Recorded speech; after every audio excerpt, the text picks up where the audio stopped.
السلام عليكم ورحمة الله وبركاته. الحمد لله نحمده ونستعينه ونستغفره ونؤمن به ونتوكل عليه ونعوذ بالله من شرور أنفسنا ومن سيئات أعمالنا. من يهدي الله فلا مضل له ومن يضلله فلا هادي له. ونشهد أن لا إله إلا الله وحده لا شريك له. ونشهد أن محمدًا عبد الله ورسوله. أما بعد فقد قال الله تبارك وتعالى في كلامه المجيد وفرقانه الحميد. أعوذ بالله من الشيطان الرجيم. بسم الله الرحمن الرحيم.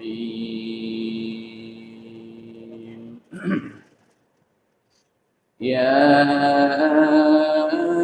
أيها الناس اتقوا ربكم الذي خلقكم من نفس واحدة وخلق منها زوجها وبث منهما رجالا كثيرا ونساء.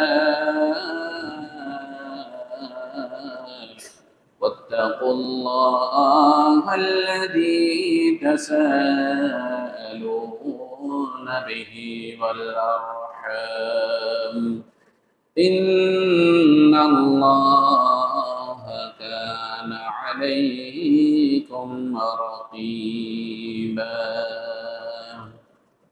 وبعد فاعوذ بالله من الشيطان الرجيم. لقد كان لكم في رسول الله أسوة حسنة لمن كان يرجو الله واليوم الآخر وذكروا الله كثيرا. وبعد فاعوذ بالله من الشيطان الرجيم. وما خلقت الجن والإنس إلا ليعبدون.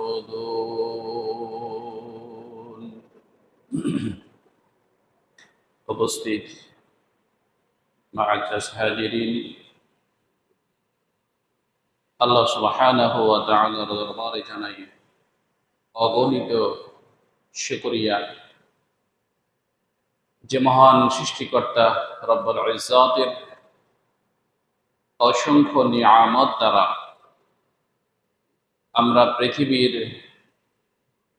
এই সুন্দরতম ব্যক্তিগত, পারিবারিক এবং রাষ্ট্রীয় জীবনকে অতিবাহিত করছি। যে আল্লাহ সুবহানাহু ওয়া তাআলা তার বিভিন্ন প্রকারের নিয়ামত দিয়ে যখন যে সময় যতটুক যেই জিনিস প্রয়োজন, এই প্রয়োজন অনুযায়ী ততটুক নিয়ামত দিয়ে আমাদের প্রতি করুণা করে তিনি আমাদেরকে সুষ্ঠু এবং সুন্দরভাবে জীবনকে অতিবাহিত করার সুযোগ দিয়েছেন।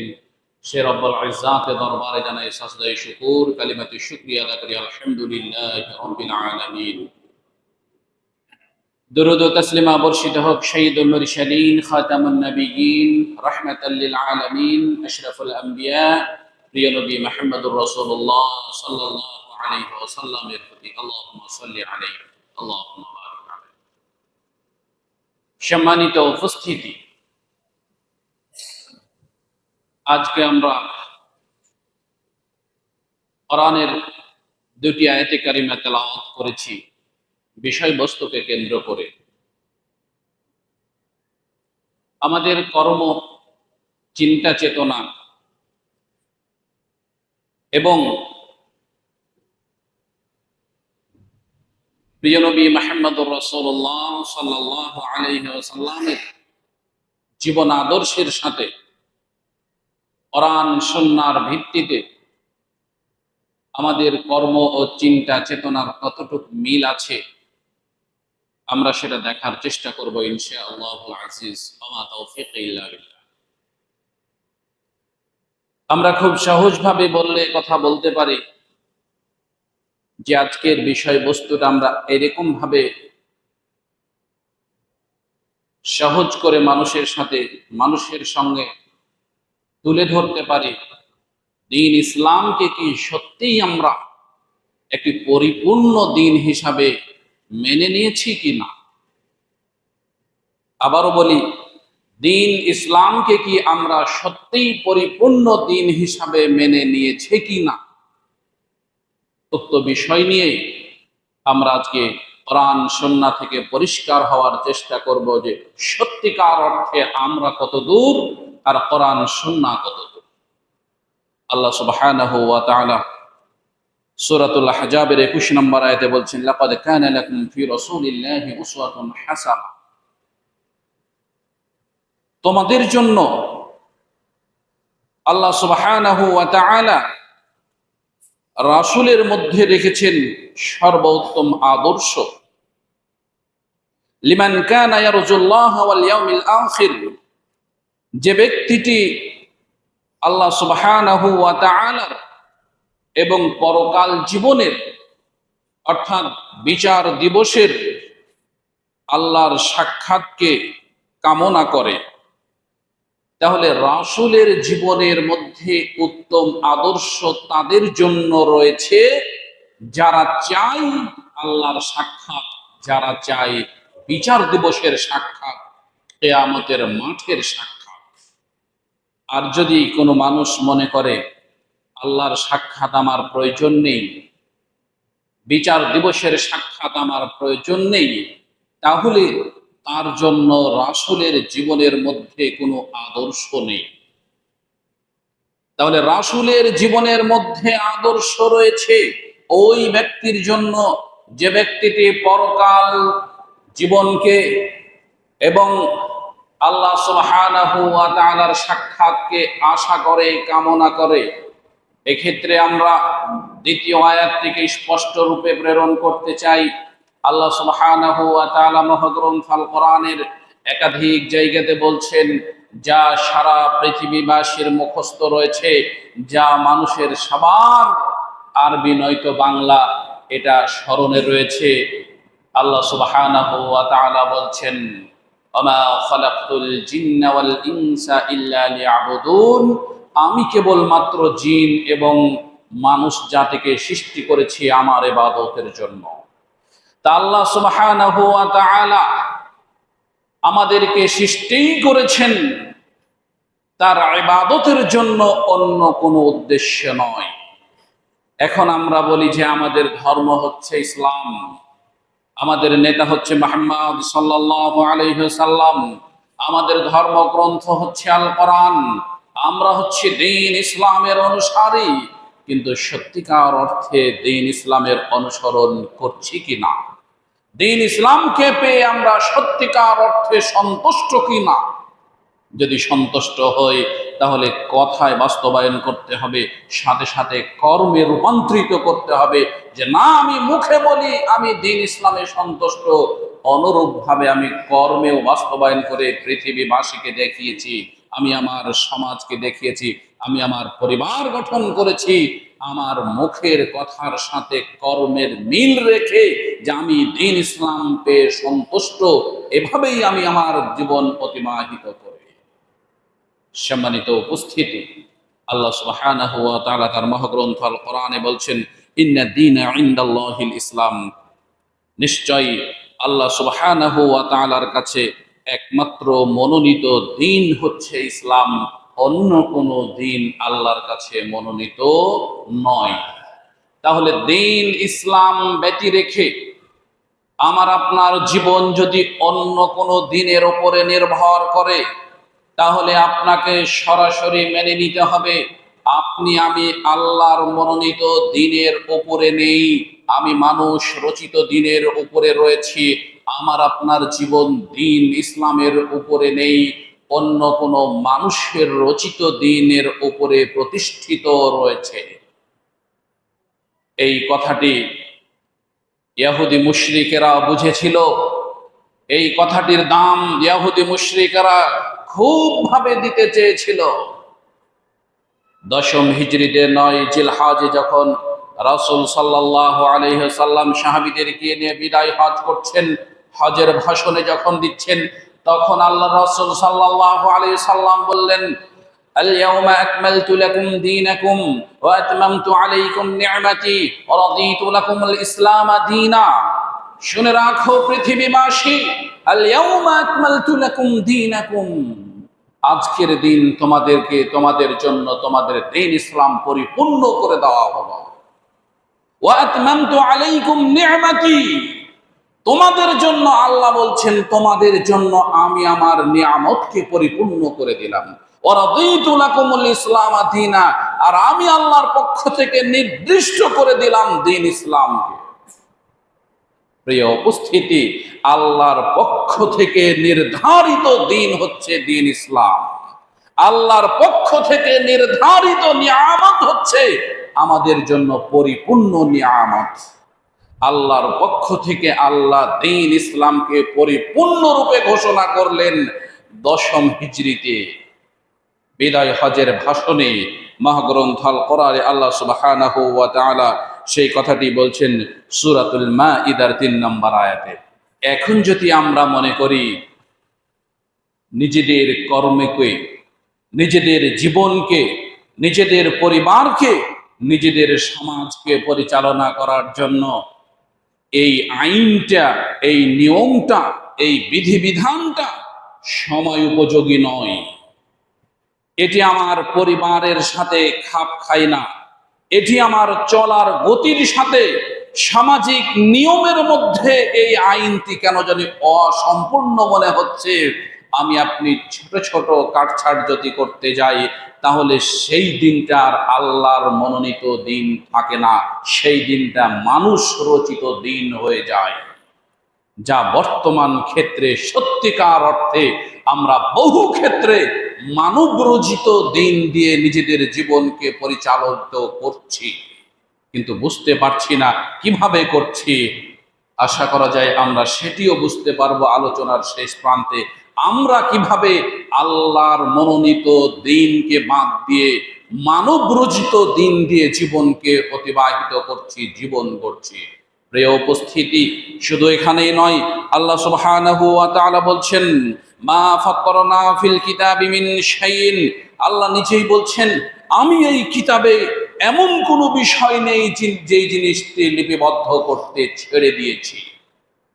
আল্লাহ নিজেই বলছেন এই কিতাবে, মহাগ্রন্থ আল কোরআনে এমন কোনো জিনিস নাই যেই জিনিসটি লিপিবদ্ধ করতে আমি আল্লাহ ছেড়ে দিয়েছি। আল্লাহ যেখানে নিজেই বলছেন যে এই কিতাবে সবকিছু আমি লিপিবদ্ধ করেছি, তাহলে এই কিতাবের বাইরে গিয়ে আমি আপনি সমাধান খুঁজি কেন? আল্লাহ সুবহানাহু ওয়া তাআলা বলছেন, ওয়া নাযালনা আলাইকাল কিতাবা তিবয়ানান লিকুল্লি শাই। সূরাতুন নাহলে আল্লাহ কথা বলছেন, আমি তোমাদের জন্য যে কিতাব নাজিল করেছি সেটা প্রত্যেকটি বিষয়ে স্পষ্টতর বর্ণনা দিয়েছে। আমি যেই কিতাব তোমাদের জন্য নাজিল করেছি সেই কিতাবে প্রত্যেকটি বিষয় নিয়ে স্পষ্ট বর্ণনা দিয়েছি। তাহলে মহাগ্রন্থ আল কোরআন নিজেই একাধিক আয়াত দিয়ে প্রমাণ করছেন। আল্লাহ সুবহানাহু ওয়া তাআলা নিজেই বলছেন, এই কিতাবে এমন কোনো জিনিস নাই যেটা আমি লিপিবদ্ধ করতে ছেড়ে দিয়েছি। এই কিতাব এমন ভাবে লিপিবদ্ধ যে প্রত্যেকটা জিনিস আমি আল্লাহ স্পষ্ট রূপে বর্ণনা করে দিয়েছি। এই কিতাব পরিপূর্ণ একটি কিতাব, এর ভিতরে কোনো ঘাটতি নেই। এরপরেও আমরা কেন জানি নিজেদের জীবনকে পরিচালনা করতে গিয়ে শুধুমাত্র মানুষের মতামত খুঁজি, মানুষের সুবিধাজনক ফতোয়া খুঁজি, মানুষের সুবিধাজনক মতামতকে চাহিদা করি। তাই তো ইবনে আব্বাস রাদিয়াল্লাহু তাআলা আনহু তিনি বলছেন, লাউ দুআলি ইকালুন বাঈর লাওয়াজাদতুহু ফি কিতাবিল্লাহ। এই আয়াতের ব্যাখ্যাতে ইবনে আব্বাস, বিখ্যাত মুফাসসির, তিনি বলছেন, আমার একটা উটের রশিও যদি হারিয়ে যায়, আমার একটা উটের রশিও যদি হারিয়ে যায়, তাহলে সেটাও আমি আল্লাহর কিতাবে গিয়ে খোঁজ করব, অন্য কোনো জায়গাতে খোঁজ করব না। কত বড় কথা! এই পৃথিবীর সর্বশ্রেষ্ঠ বিখ্যাত মুফাসসির ইবনে আব্বাস বলছেন, আমার একটা উটের রশিও যদি হারিয়ে যায়, সেটাও আমি আল্লাহর কিতাবে খোঁজ করব, অন্য কোনো জায়গাতে খোঁজ করব না। আর আমি আপনি জীবনের সালাতে গিয়ে, সিয়ামে গিয়ে, হজে গিয়ে, জাকাতে গিয়ে, বিশেষ করে জাকাতের ক্ষেত্রে তো এখন বলাই যায় না, টাকার এত মায়া, সম্পদের এত মায়া, অর্থের এত মায়া, যেখানে আমার লস সেখানে গিয়ে আমি তখন বলি, হুজুর আমার এই এটা হয়েছে, তাহলে কি করতে হবে? যদি মন মতো না হয় তখন আরেকজনের কাছে যাই, আরেকজনের কাছে গিয়ে যদি মন মতো না হয় তখন আরেকজনের কাছে যাই। এবার দেখুন তো একটু কিছু করা যায় না আমার জন্য? আমি তো এত টাকার মালিক, তাহলে তো আমার এত টাকা জাকাত বেরিয়ে যাচ্ছে, এত টাকা জাকাত বের হলে তো অনেক টাকা, আমার যে ব্যাংকের ঋণ আছে হুজুর এত টাকা, তাহলে ওটা কি করব? ওটা তাহলে বাদ দিলে তো আমি ঋণেই থেকে যাই, তাহলে তো আমি নিজেই জাকাতের মালিক হয়ে যাই, তাহলে কি আমি জাকাত থেকে ছাড় পেয়ে যাই না? প্রিয় উপস্থিতি, আমরা যখনই কোরআন সুন্নাহ থেকে দূরে সরে যাব, তখনই এরকম ধরনের কুমন্ত্রণা, এরকম ধরনের প্রস্তাব ইবলিশ আমাদের অন্তরে দেবে। আর এই অন্তর থেকে তখন ইবলিশের কুমন্ত্রণা পেয়ে আমি আপনি বিভ্রান্ত পড়ে যাব। তখন আর আল ইয়াউমা আকমালতু লাকুম দীনাকুম, আল্লাহর পরিপূর্ণ দ্বীনের ভিতরে আমি আপনি থাকতে পারবো না, মানব রচিত দ্বীনের ভিতরে তখন আমার আপনার জীবন অতিবাহিত হবে। প্রিয় উপস্থিতি, আল্লাহ রাসূল সাল্লাল্লাহু আলাইহি সাল্লাম বলছেন, মা তারাকতু শাইআন মিম্মা আমারাকুমুল্লাহু বিহি ইল্লা ওয়াকাদ আমারাতাকুম বিহি ওয়া লা তারাকতু শাইআন মিম্মা নাহাকুমুল্লাহু আনহু ইল্লা ওয়াকাদ নাহিয়াতুকুম আনহু। আল্লাহ রাসূল সাল্লাল্লাহু আলাইহি সাল্লাম বলছেন, আমি এমন কোনো জিনিস ছেড়ে দেইনি। এতক্ষণ আমরা আল্লাহ সুবহানাহু ওয়া তাআলার মহাগ্রন্থ আল কোরআন থেকে সরাসরি আয়াতের অনুবাদ শুনছিলাম। ওই একই সুরে সুর মিলিয়ে আল্লাহ রাসূল বলছেন, আমি এমন কোন জিনিস ছেড়ে দেইনি বর্ণনা করতে, যেই জিনিসটি আল্লাহ আমাকে নির্দেশ দিয়েছেন, আর আমি এমন কোন জিনিস মানুষের কাছে পৌঁছে দিতে ছেড়ে দিইনি যেই জিনিসটি সম্পর্কে আল্লাহ আমাকে নিষেধ করেছেন। কেমন ধরনের? আমি যা কিছু আদেষ্টিত হয়েছি, আমার কাছে যা কিছু আল্লাহর পক্ষ থেকে এসেছে, আমি সব কিছু সেগুলো নির্দেশ এই সারা পৃথিবীবাসীর কাছে পৌঁছে দিয়েছি। আমার কাছে যেগুলো নিষেধাজ্ঞা এসেছে, নিষেধ করা হয়েছে, যেগুলো হারাম, সেগুলো আমি সারা পৃথিবীবাসীর কাছে পৌঁছে দিয়েছি। এই দুটোতেই আমি কখনোই কোনোভাবেই কার্পণ্য করিনি। তাহলে আল্লাহ সুবহানাহু ওয়া তাআলা মহাগ্রন্থ আল কোরআনে একাধিক জায়গাতে বলছেন যে কোরআন হচ্ছে পরিপূর্ণ জীবন বিধান। আল্লাহ মহাগ্রন্থ আল কোরআনে বলছেন, কোরআন আমি এমন ভাবে সাজিয়েছি যার প্রতিটি বিষয় নিয়ে স্পষ্ট বর্ণনা করেছি।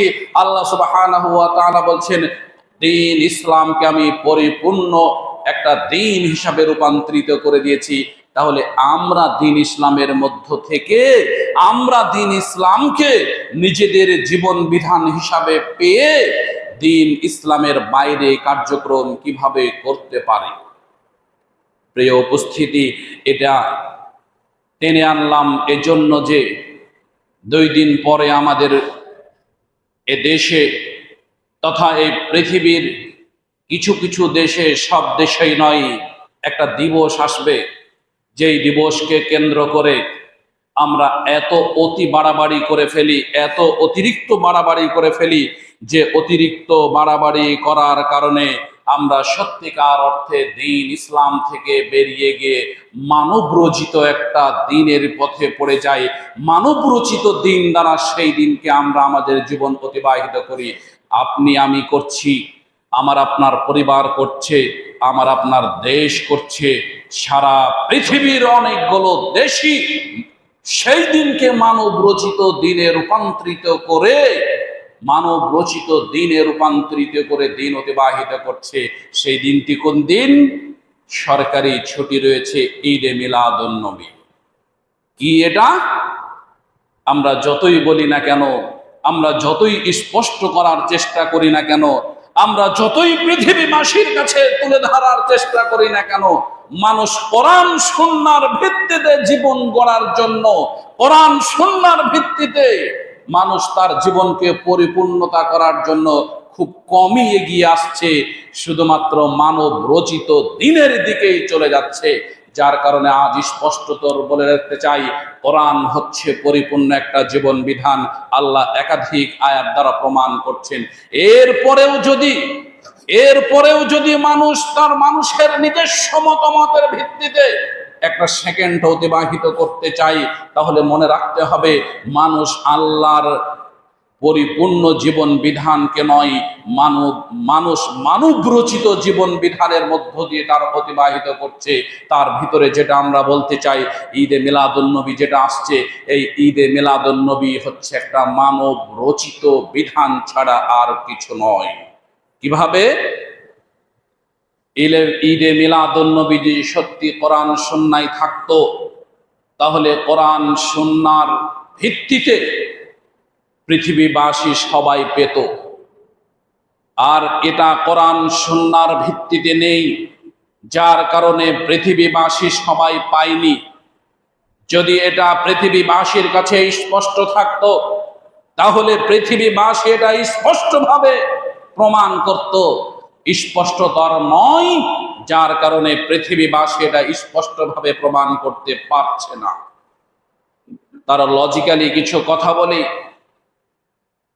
ঈদে মিলাদুন্নবীকে যদি আমরা প্রতিষ্ঠিত করতে যাই, তাহলে 604 হিজরির ইতিহাসে আপনাকে যেতে হবে। মতান্তরে 625 হিজরিতে আপনাকে যেতে হবে, যেখানে আল্লাহ সুবহানাহু ওয়া তাআলা 10 হিজরির 9 জিলহজে আল্লাহ পরিষ্কার ভাবে ঘোষণা করে দিলেন, আল ইয়াউমা আকমালতু লাকুম দীনাকুম, আজ আমি আমার দিনকে পরিপূর্ণ করে দিলাম। 10 হিজরি কোথায় থাকলো আর 604 হিজরি কোথায় আসলো? 604 হিজরিতে এসে বলছে ঈদে মিলাদুন্নবী এটা হচ্ছে দ্বীন ইসলামের একটা অন্তর্ভুক্ত। 10 হিজরিতে কোরআন পরিপূর্ণ হয়েছে, দ্বীন ইসলাম পরিপূর্ণ হয়েছে, আর 625 হিজরিতে আপনি এসে বলছেন ঈদে মিলাদুন্নবী এটা হচ্ছে দ্বীন ইসলামের অন্তর্ভুক্ত। 625 হিজরিতে তো আল্লাহ রাসূল জীবিত ছিলেন না, 604 হিজরিতে তো আল্লাহ রাসূল জীবিত ছিলেন না। আরে আল্লাহ রাসূল কেন কোন সাহাবী জীবিত ছিলেন না? কোন সাহাবী কেন? ইমাম আবু হানিফা জীবিত ছিলেন না, ইমাম আহমদ বিন হাম্বল জীবিত ছিলেন না, ইমাম শাফি জীবিত ছিলেন না, কোন ইমামই জীবিত ছিলেন না 604 হিজরিতে এসে। তাহলে 604 হিজরিতে এসে একটা জিনিসকে নিয়ে আপনি এত মাতামাতি করলেন কি করে? কোন সূত্রের ভিত্তিতে, কোন বিধানের ভিত্তিতে, কোন ইতিহাসের ভিত্তিতে 604 হিজরি ব্যতি রেখে যদি কোনো ইতিহাস আপনার কাছে থেকে থাকে, তাহলে আপনি জাতির কাছে উত্থাপন করুন যে এটা না 604 হিজরিতে না, 10 হিজরিতে যে আল্লাহ বলেছেন, 10 হিজরির পূর্বের ঘটনা 8 হিজরিতে রয়েছে কোরআনে, বা 8 হিজরিতে রয়েছে রাসূলের জিন্দেগিতে, বা তার উপর পরে রয়েছে সাহাবীদের জিন্দেগি থেকে, তাহলে আপনাকে প্রমাণ করতে হবে। আর যদি প্রমাণ করতে আপনি ব্যর্থ হন, তাহলে আপনাকে কথা স্বীকার করে নিতে হবে যে 604 হিজরি মতান্তর 625 হিজরিতে যে ঈদে মিলাদুন নবী উত্থাপিত হয়েছে, আবিষ্কৃত হয়েছে, এটাকে নতুন ভাবে একটা দিন ইসলামের মধ্যে সংযুক্ত করা হয়েছে, এটা স্পষ্টতর বেদাত, এটা স্পষ্টতর মানব রচিত একটা আইন, এটা দিন ইসলাম রচিত কোনো আইন নয়। প্রিয় উপস্থিতি, আমরা একাধিক দিন সুন্নাহ আর বেদাতের কথা বলেছি, আবারও আজকে ছোট করে বলি, কোরআন সুন্নাহর ভিত্তিতে জীবন পরিচালনা করা, জীবন গড়া, এটাই হচ্ছে সুন্নাহ। আর কোরআন সুন্নাহকে বাদ দিয়ে নেকির উদ্দেশ্যে, ইবাদতের উদ্দেশ্যে যদি কেউ কোনো কাজ করে, তার নাম হচ্ছে বিদআত। এখন আমরা অনেক সময় তর্ক বিতর্ক করি, হুজুর আপনার চোখে যে চশমা আছে সেটাও তাহলে বিদআত, এটা যে নতুন আবিষ্কৃত হয়েছে।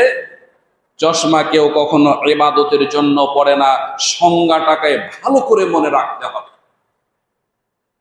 বিদআতের সংজ্ঞা কেউ যদি ভালোভাবে মনে রাখতে না পারে, তাহলে সে সুন্নাত কি বেদাত কি এ দুটোকে কখনো পার্থক্য করতে পারবে না।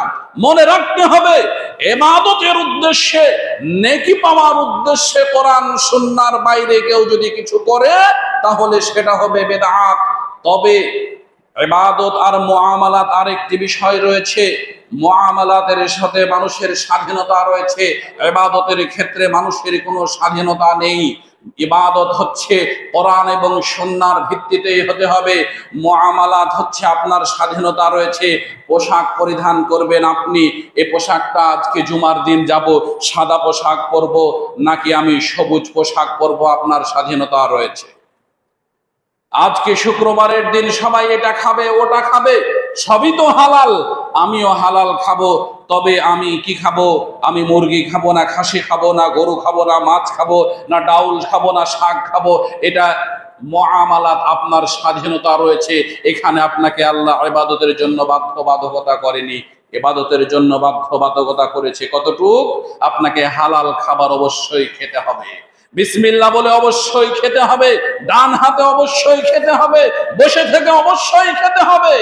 এই ক্ষেত্রে আল্লাহ ইবাদত নির্দিষ্ট করেছে। এই জন্য আমরা বলি, এক গ্লাস পানি খেতে হলে 5টি নিয়ম আপনাকে মেনে চলতে হবে।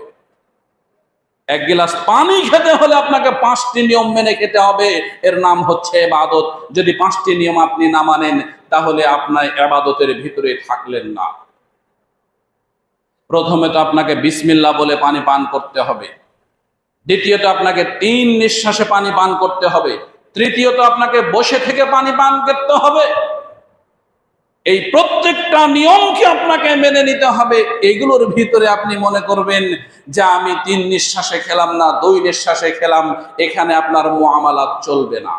এখানে ইবাদত, এই পানি খাওয়াটা আপনার জন্য ইবাদত, এটা আপনাকে করতেই হবে। পানি খাওয়ার পর আপনাকে আলহামদুলিল্লাহ পড়তে হবে। এখন এই 5টি নিয়মের কোনো একটি যদি আমি ছেড়ে দিয়ে বলি এটা আমার মুআমালাত, এখানে আপনার মুআমালাত চলবে না। আল্লাহ সুবহানাহু ওয়া তাআলা নবী মুহাম্মদ সাল্লাল্লাহু আলাইহি সাল্লাম এগুলো নির্দিষ্ট করে দিয়েছেন। প্রিয় উপস্থিতি, আমরা বলছিলাম সুন্নাত এবং বেদাত কোনটি?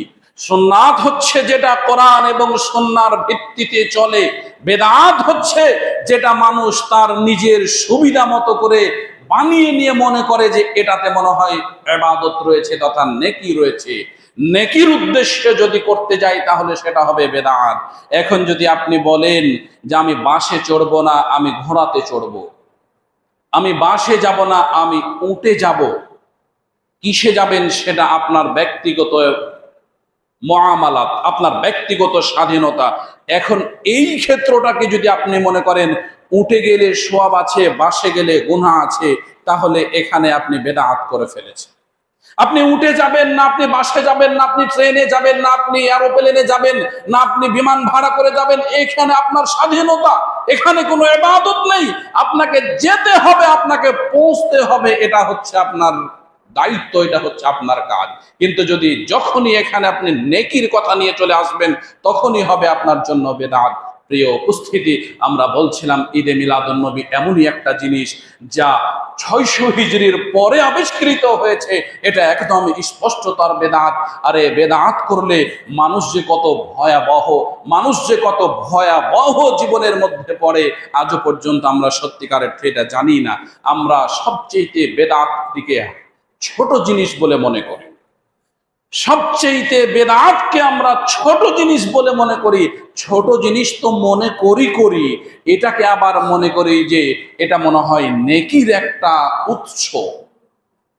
মনে রাখতে হবে, বেদাত হচ্ছে গুনার একটা বড় উৎস, যা আপনার গুনাহকে দিন দিন একেবারে ধ্বংস করে ফেলছে।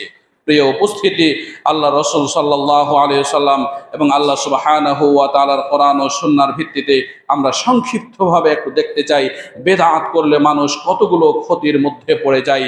শুধুমাত্র মনে রাখার জন্য বলছি, প্রথমত বেদাত করলে আল্লাহর উপর মিথ্যা আরোপ করা হয়। পয়েন্টগুলো শুধুমাত্র আমি বলে যাচ্ছি। বেদাত করলে মানুষ কত বড় ভয়াবহতার মধ্যে পড়ে। এক, বেদাত করলে মানুষ আল্লাহকে মিথ্যা বলে স্বীকৃতি প্রদান করে। দুই, মানুষ যখন বেদাত করে তখন রাসূল সাল্লাল্লাহু আলাইহি সাল্লামের খেয়ানত করে এবং মিথ্যা অপবাদ দেয়। তাহলে আল্লাহকে মিথ্যা বলা হলো, দ্বিতীয়ত রাসূলের খেয়ানত করে সে রাসূলের উপরে মিথ্যা অপবাদ দিল। তৃতীয়ত বেদাত করলে সাহাবায়ে কেরামদের মর্যাদাকে ক্ষুণ্ণ করা হয়, সাহাবায়ে কেরামদের মর্যাদাকে অটুট রাখা হয় না।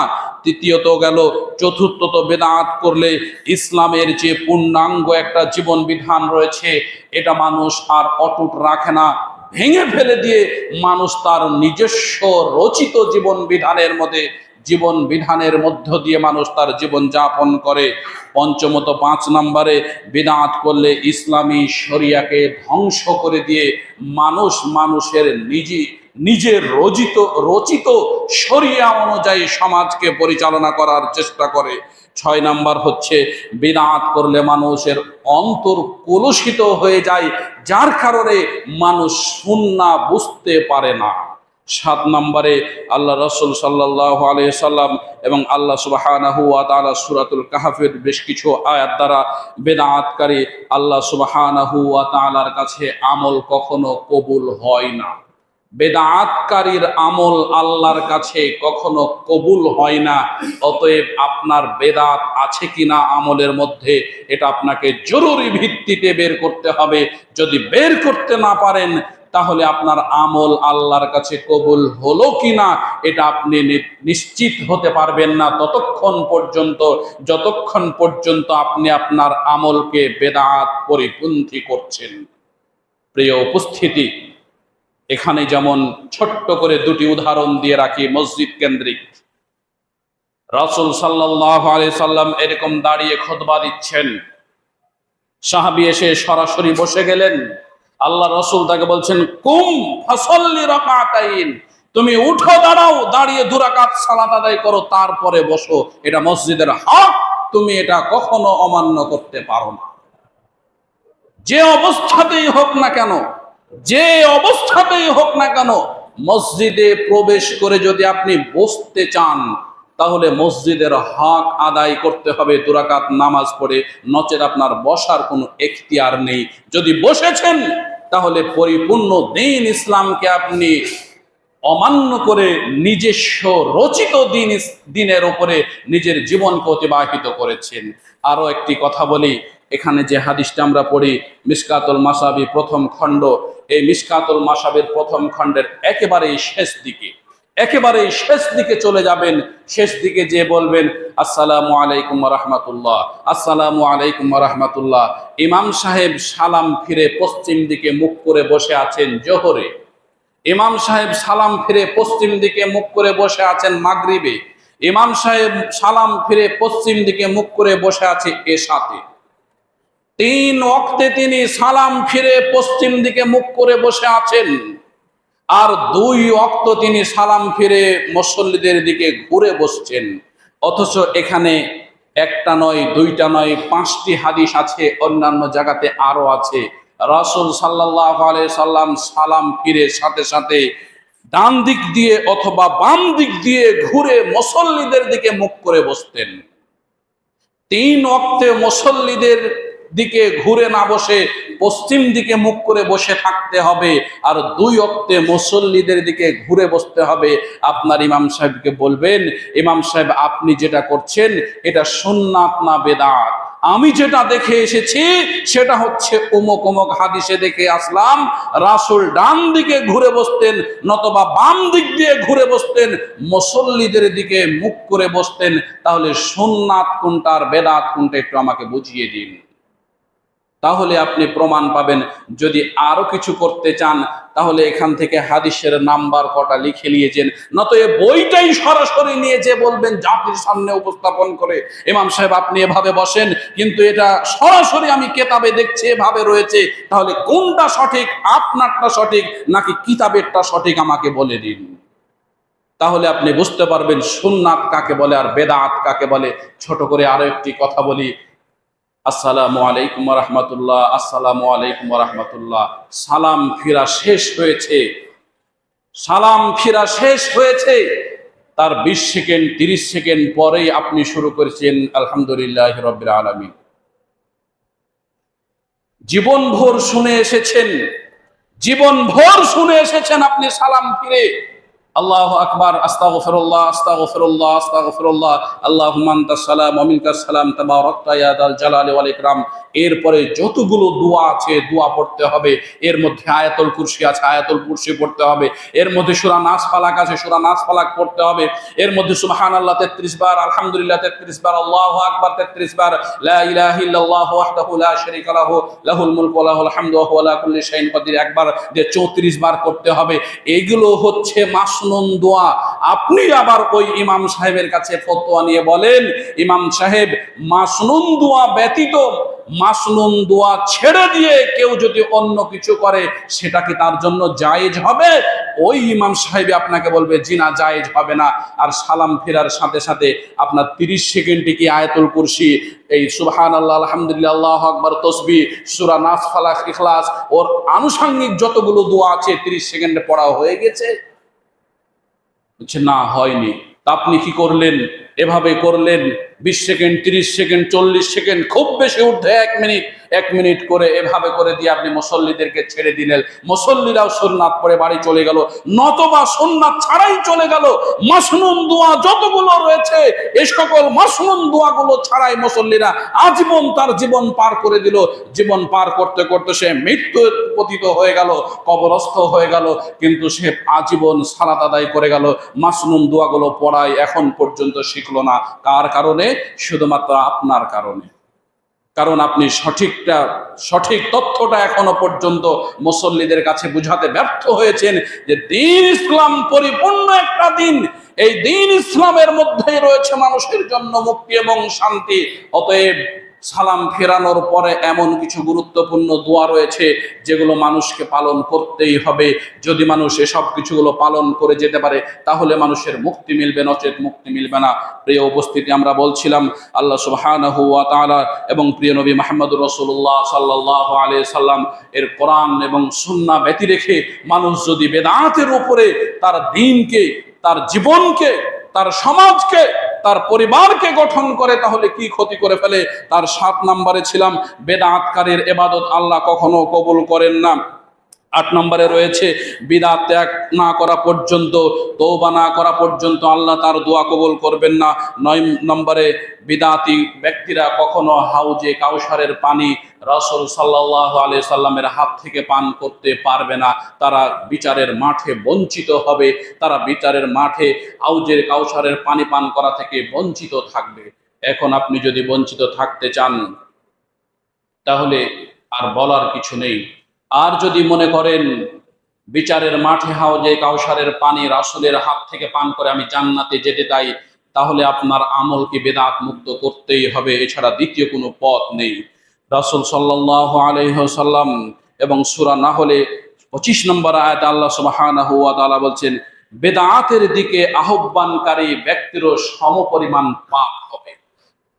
আমি এমন একটা পদ্ধতি আপনাকে শিখিয়ে দিয়েছি, এমন একটা আমলে আপনাকে অভ্যস্ত করে দিয়েছি, এমন একটা বিষয় সমাজের কাছে প্রচলন করেছি, কিন্তু সেটা কোরআন সুন্নাহর নয়।